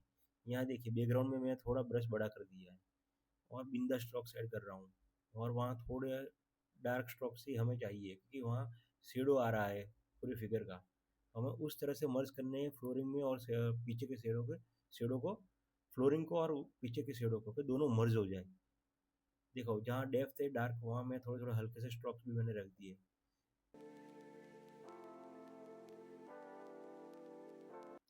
ऑपोजिट साइड राइट साइड देखिए आप, थोड़े लाइट कलर हमें रखना पड़ेगा फ्लोरिंग में, क्योंकि लाइट वहाँ से आ रही है। और हमें किस तरह से फ्लोरिंग में और डार्क टोन को मर्ज करना है। अब देखिए मैं थोड़े थोड़े टोन ले रहा हूँ, डार्क और लाइट, और दोनों को मर्ज कर रहा हूँ। मेरे मेरे हाथ मेरा कीबोर्ड पे मेरा हाथ कंटिन्यू है अल्टर्स पे। मैं कलर पिक कर रहा हूँ कहीं कहीं, और तुरंत ही उसको पिक करके वहाँ से नज़दीक में ऐड कर लेता हूँ। आप देख सकते हैं जैसे मैं पिक करता हूँ वहाँ पैलेट में कलर चेंज होते रहते हैं। देख रहे हैं पैलेट में वहाँ कलर चेंज होगा, क्योंकि मेरा हाथ है अल्टर की पे ही है, पिक करता रहता हूँ। जैसे ही कलर पिक करता हूँ उस तरह से कलर टोन ऐड करता रहता हूँ, तो उस तरह से कलर मर्ज होता रहेगा। तो नज़दीक के कलर पिक करो और मर्ज करो, नज़दीक के कलर पिक करो और मर्ज करो, उस तरह से आप मर्ज करते जाओगे ना, तो बैकग्राउंड धीरे धीरे स्मूथ और मर्ज भी हो जाएगा। जहाँ लगे तहाँ, जहाँ ऐसा लगे कि थोड़ा काम करना है, तो ज़ूम करके भी आप कर सकते हैं। देखिए किस तरह से मैं कर रहा हूँ, देखो ओरिजिनल में भी उस तरह से ही लाइट शेडो आ रहा है, तो उस तरह से ही मैं वर्क कर रहा हूँ।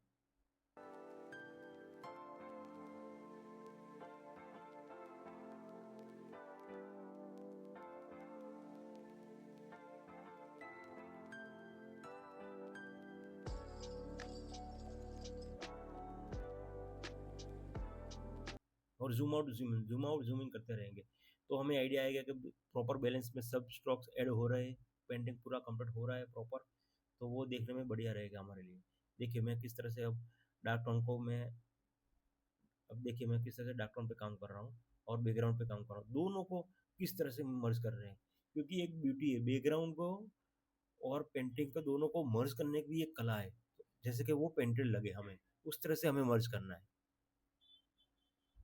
देखो कहीं स्ट्रॉन्ग लाइन नहीं आएगी, मैं हल्के से टोन ऐड करूंगा, जहाँ गलत लगा वहाँ मैंने कंट्रोल जी कर दिया, अंडू कर दिया।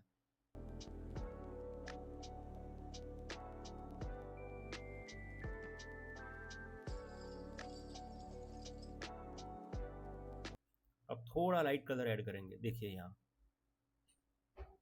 क्योंकि कपड़ा उस पर मूव हो रहा है, ऊपर से ओवरलैप हो रहा है कपड़ा, तो नीचे थोड़ी लाइट आएगी देखिए, तो ये ऊपर का कपड़ा बाहर निकल के आएगा। तो यहाँ थोड़ा मिडिल टोन ऐड करता हूँ।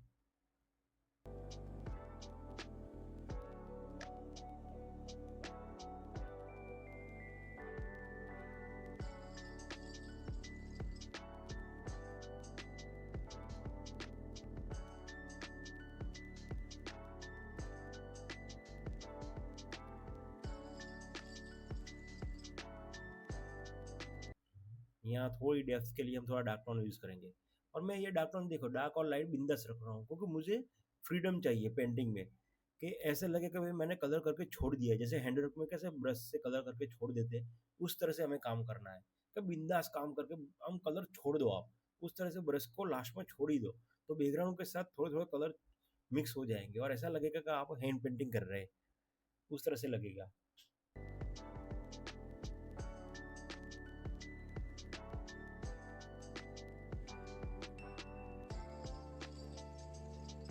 अंडू करते ही रहना, जैसे ही गलत हो अंडू कर ही देने का, उसको ज़्यादा लंबा नहीं खींचने का। देखो मैंने पिछली बार कहा था, मैं फिगर जो बॉडी के पास है वहाँ मैं थोड़ा डार्क टोन ऐड करूँगा, क्योंकि वो फिगर बाहर आ जाए। देखिए मैंने यहाँ थोड़ा डार्क टोन ऐड कर दिया फिगर के बाजू में, तो ऑटोमेटिक बाहर आ गया।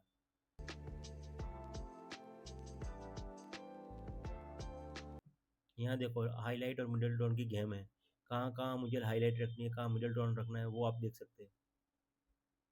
और ड्रेपर ये है, तो ड्रेपर तो थोड़ी प्लस माइनस होती रहेगी, तो आपको बिंदास काम करना है, ऐसा कुछ नहीं कि एग्जैक्ट टू एग्जैक्ट काम करना है, थोड़ा प्लस माइनस थोड़ा मूव कर, क्योंकि ये ब्रश स्ट्रोक स्टाइल है, तो बिंदास ब्रश घुमाने के, उसमें कोई डिटेलिंग वर्क है नहीं हमारे पास।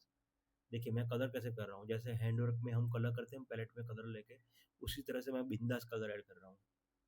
देखो कंट्रोल जूम आउट कर दिया मैंने पूरा, तो पूरा पेंटिंग मुझे दिख रहा है और इस तरह से मैं वर्क कर रहा हूँ कि सब बैलेंस में रहे।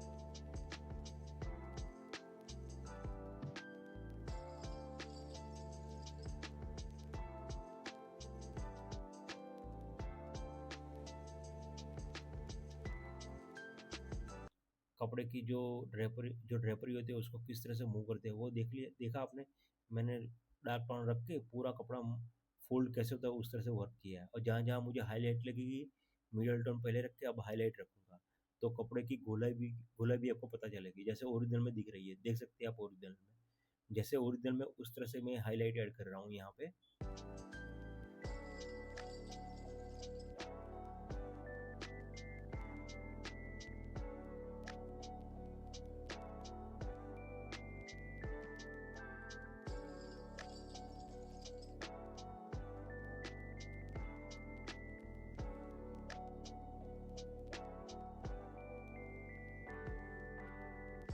जो अब हम हाथ में काम कर रहे हैं, तो किस तरह से वर्क करना है, जहाँ जहाँ डार्क टोन है वहाँ मैंने पहले डार्क टोन ऐड कर दिए,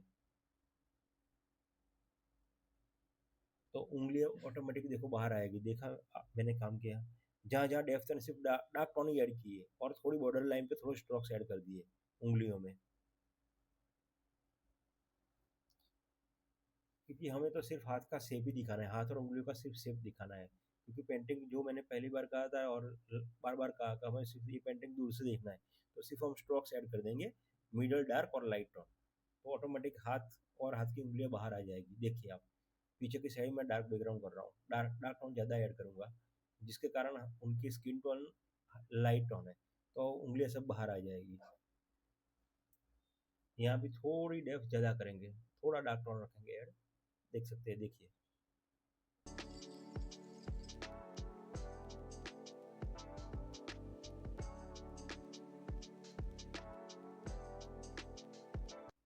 2, 4, 5, 6 पेंटिंग आप बनाने शुरू कर देंगे ना, तो आपको आइडिया आ ही जाएगा भाई किस तरह से काम हो रहा है।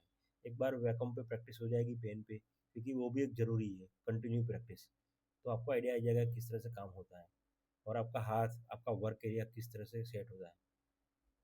अगर आपको वैकम में पता नहीं चल रहा है कि भाई किस तरह से हम वर्क वर्क एरिया को स्क्रीन एरिया के साथ कनेक्ट कर पाए और कितना प्रोपोर्शन वाइज हम उसको सेट करें, अगर फर्स्ट वीडियो में पता नहीं चल रहा है तो आप मुझे मैसेज करना, मैं फिर से वैकम के छोटे वीडियो सेट करके फिर से दिखाऊंगा।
छोटी छोटी हाईलाइट लेकिन किस तरह से वर्क करते हैं हम देखिए। ये हमें एनाटॉमी वाइज भी बहुत ज़रूरी है कि ऐसा नहीं कि सिर्फ इतना फिगर है तो हमें पेंटिंग कर देना है। जिसको एनाटॉमी की आइडिया होगी उसको ज़्यादा जल्दी पता चलेगा कि भाई हमारा हाथ कहाँ मुड़ रहा है, कहाँ किस जगह मोड़ना है, कहाँ स्ट्रोक रखेंगे, क्योंकि एनाटॉमी ज़रूरी है हमें स्टडी करने के लिए। तो अगर आप तो फिगर को समझने के लिए आपको एनाटॉमी तो सीखना ही पड़ेगा। तो आप हर रोज़ 2-3 स्केच कीजिए एनाटॉमी वाइज, उससे भी आपको फ़र्क पड़ेगा। ये बेसिक है, फिर एक बार थोड़ा पता चल जाएगा ना, फिर ऑटोमेटिक पता ही नहीं चलेगा और आप पेंटिंग करते रहोगे। लेकिन बेसिक ऑटोमेटिक ख्याल, बेसिक नॉलेज तो चाहिए, वरना एनाटॉमी का आपको आइडिया नहीं होगा और आप स्केच करने जाओगे तो फेस छोटा होगा और बॉडी बड़ी हो जाएगी, क्योंकि उसका आपको आइडिया नहीं है। तो थोड़ा उस पर भी आपको अभ्यास करना पड़ेगा, लेकिन हो जाएगा धीरे धीरे, डरने की कोई ज़रूरत नहीं है। प्रैक्टिस करते जाओ, ऑटोमेटिक वर्क हो जाएगा। देखिए मैंने उंगलियां क्लियर कर दी, धीरे धीरे हल्के हल्के हल्के स्ट्रोक्स करके, आप देख सकते हैं।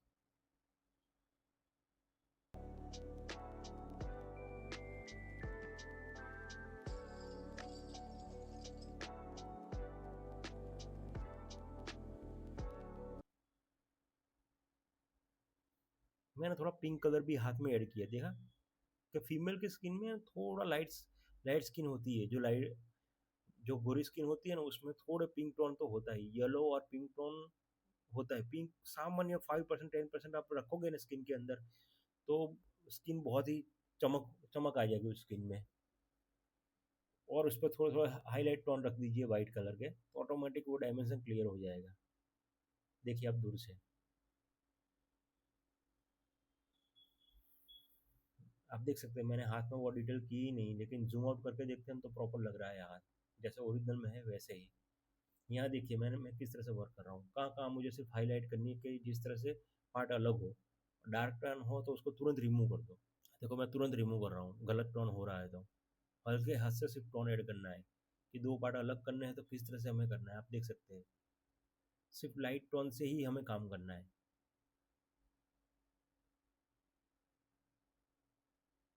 थोड़ी हाईलाइट ऐड कर देंगे, देखिए।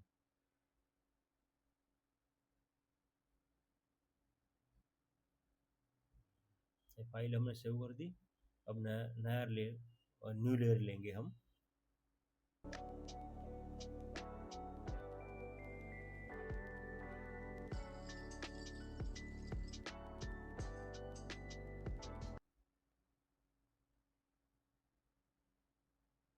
देखिए थोड़ी थोड़ी सी डेप्थ दे देंगे वहाँ। थोड़ा ओवरलैप हो गया तो हम येलो कलर से ऊपर के स्ट्रोक्स ऐड कर देंगे लास्ट में। अभी नहीं करेंगे, थोड़ी टाइम के बाद, थोड़ी देर के बाद उस पे जो कपड़े का कलर है उस पर हम ओवरलैप कर देंगे।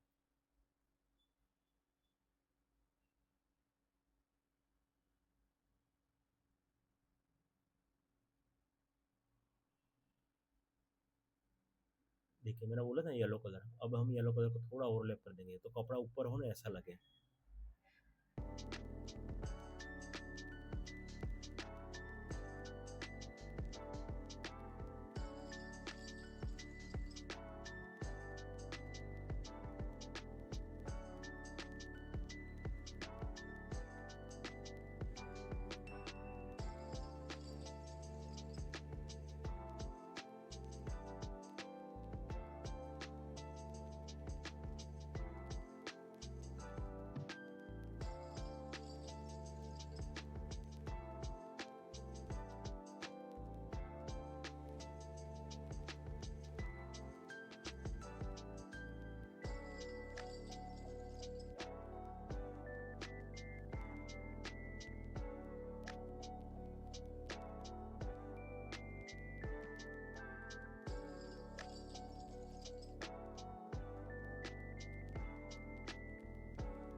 अब मुझे लग नहीं रहा कि अब हम कुछ, अब लग रहा है कि काम फिनिश हो गया है।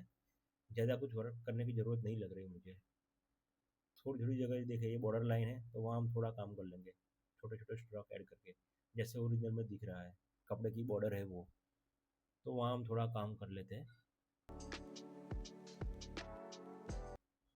देखिए मैं कितना रफ काम कर रहा हूँ, लेकिन हल्के हल्के हाथ से काम करना है। अब थोड़ा लाइट टोन ऐड कर देंगे और थोड़ी पहले डार्क टोन ऐड कर देंगे हल्के से। ये बहुत ज़्यादा डार्क हो गया, उसको अंडू कर देते हैं, थोड़ा मिडिल टोन।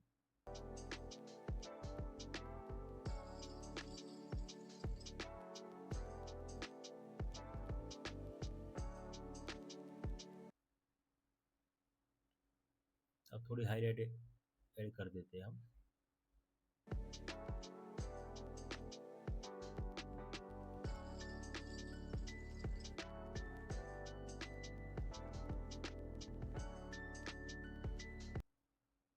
थोड़े टोन थोड़े ऐड कर देंगे, वो बहुत डार्क ब्लैक है, थोड़े हमने ग्रे टोन ऐड कर दिए, देखिए आप।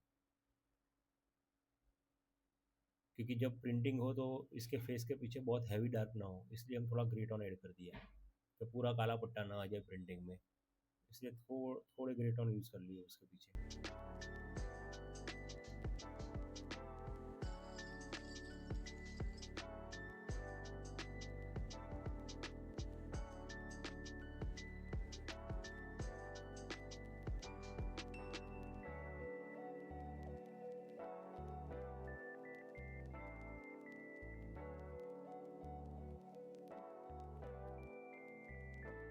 देखिए थोड़े बहुत हल्के हाथ से थोड़े टोन ऐड करने हैं, बहुत ज़्यादा नहीं, और उसको मर्ज कर देने हैं।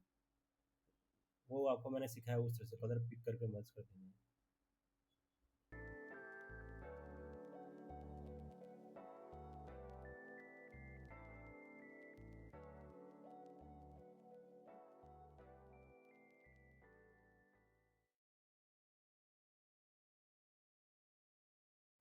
अब थोड़ा जूम कर लेते हैं, उंगलियों में थोड़ा काम करना बाकी है। तो देखिए किस तरह से हमें सिर्फ हल्के से सिर्फ टोन ही सिर्फ ऐड करने हैं, जहाँ जहाँ डेप्थ है वहाँ हम थोड़े डेप्थ टोन कर लेंगे, थोड़े डार्क टोन ऐड करेंगे। अब देख सकते हैं, देखिए अब थोड़ा मिडल टोन में ऐड करूँगा, और जहाँ नाखून है वहाँ हम थोड़े कलर ऐड करेंगे वाइट।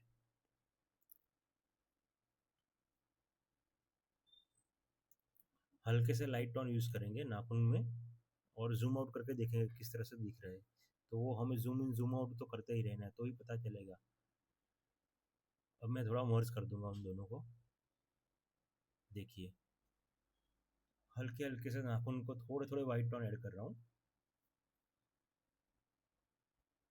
मैं दोनों उंगलियों के बीच में थोड़ी सी डार्क टोन की बॉर्डर रखूँगा हल्के से। आप ओरिजिनल में देख सकते हैं, देखिए हमें बहुत डिटेल नहीं करनी, सिर्फ ओनली डार्क टोन ऐड करना है। और देखिए धीरे से पेयर को जूम आउट करते हैं। आप देख सकते हैं, अब थोड़ी सी हाईलाइट मिडल टोन, जहाँ लगे गलत है वहाँ हम अंडू कर देते हैं।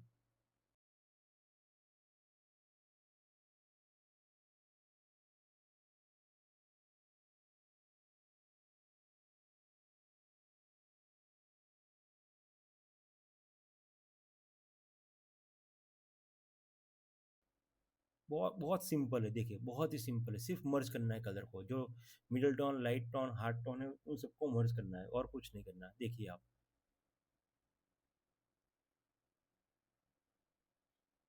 हाँ, बैकग्राउंड में थोड़े थोड़े लाइट टोन है, लाइट टोन को मिडल टोन में थोड़े ऐड करेंगे क्योंकि ज़्यादा लाइट टोन थे, तो लाइट और मिडल टोन को हम मर्ज करेंगे।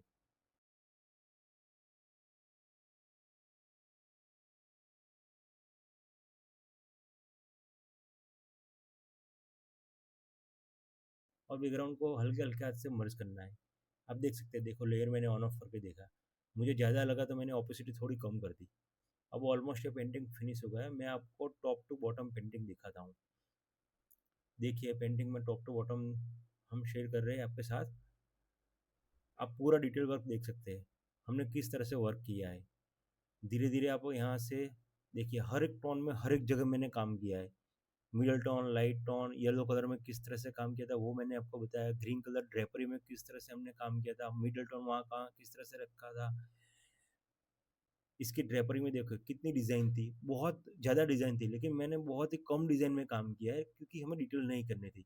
तो हमने हल्के हाथ से सिर्फ ड्राइंग किया है, बहुत लाइटली ड्राइंग किया है, और जहाँ जहाँ डेप्थ, जहाँ जहाँ लाइट लगी वहाँ ही हमने काम किया है, बहुत अंदर नहीं घुसे हैं उसमें। सिर्फ हल्के हाथ से पूरा स्टॉक ऐड करिए और रख दिए।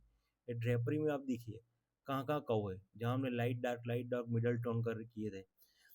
तो ऑलमोस्ट इस तरह से हमने ये डिजिटल पेंटिंग आज फिनिश करते हैं।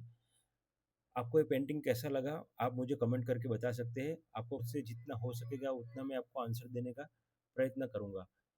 थैंक यू सो मच, आप मेरे साथ जुड़े रहे। अब हम मिलेंगे नेक्स्ट वीडियो में। Thank you so much.